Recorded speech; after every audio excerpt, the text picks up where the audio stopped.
hello guys मैं आज आपनालोকৰ লগত একেবাৰে গোৱাৰ লোকেল মাছৰ ৰেচিপি এটা শেয়াৰ কৰবা আলছো তেতিয়া হলে ভিডিওটো আৰম্ভ কৰলো এখনি মাছ লৈ লৈছো প্ৰথমতে ধুই সাফা কৰি কাটি লৈছো তাতে মিৰ্চি পাউডাৰ হালধি আৰু নিমখ অলপ সানি বঢ়িয়াকে মেৰিনেট কৰি লৈছো তাৰ পিছত এটা নেমু চেপি দিছো নেমু চেপি দিও আৰু অলপ বঢ়িয়াকে হাতে দি সানি দিম তাৰ পিছত আৰু এখনি অলপ সময় প্ৰায় 15-20 মিনিট সময় বঢ়িয়াকে ৰাখি থম তাৰ পিছত আৰু কেনেকে কি কৰো ভিডিওটো আগৰ ফালে চাই থাকলে গম পাবো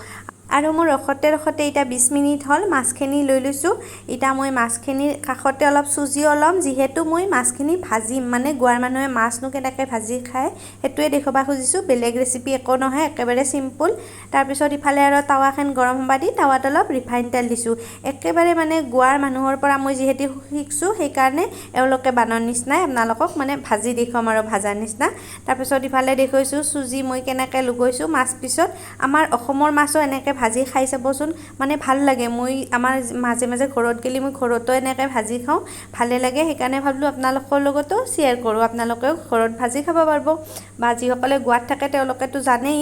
এই পুৰা সুজি পুৰা মাছত উল্টে পাল্টে বঢ়িয়াকে ঘুৰে পাকে লুগে লৈছো ইটা বঢ়িয়াকে গৰম তেলত দি দিছো আৰু গেছৰ একদম মানে লো ফ্লেম ৰাখবা লাগবো একেবাৰে মানে কম জুইত ভাজবা লাগে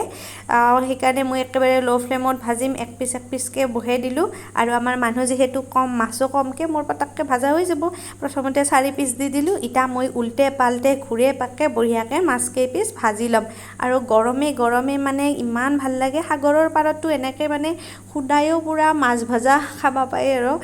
সাগৰৰ পাৰত যিসকলে গোৱাত আছি জানেই পুৰা ভাজি থাকে একদম গৰম মাছ আৰু মানে সুজি দি দিয়ে কাৰণে এনেকে লেইতে বঢ়িয়াকে একদম ক্ৰিস্পি লাগে মজা লাগে এই মোৰ পুৰা মাছ ভাজা হৈ গল উল্টে পাল্টে ঘুৰে পাকে ইটা আৰু মই আপোনালোকক এটা বস্তু দেখাম ৰবক মানে যেহেতু একদম কম তেল ব্যৱহাৰ কৰে সেইকাৰণে মানে এই ইফালৰ সাইডটো মানে ইটা যে মই তলৰ ফালে দিছো নিহিজে সেইকাৰণে মানে এনেকৈ দিবা লাগে এনেকৈ দিলি বঢ়িয়াকে কম তেলতে মানে সব ফালে ধুনিয়াকে সিজি যায় আপোনালোকেও যদি ভাজে এনেহেনকে বঢ়িয়াকে ভাজব একদম কম তেলতে হ'ব আৰু খাবও টেস্টি লাগে আৰু আজিকালি যেহেতু মানুহে তেলো কমকে খাবা বিচে গতিকে কম তেলত যদি এনেকে ভাজবা মাছ পাৰি তেতিয়া হলি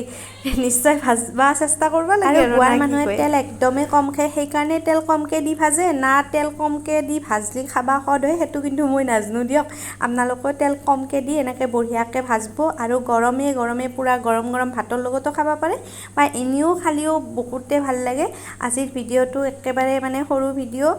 যেহেতু ৰেচিপি ভিডিও মই আৰু বেলেগ এতে ভিডিও ক্লিপ এড কৰা নাই ইমানে ভিডিওটো শেষক লগিন চাৰ কাৰণে বহুত ধন্যবাদ thanks for watching bye bye love you all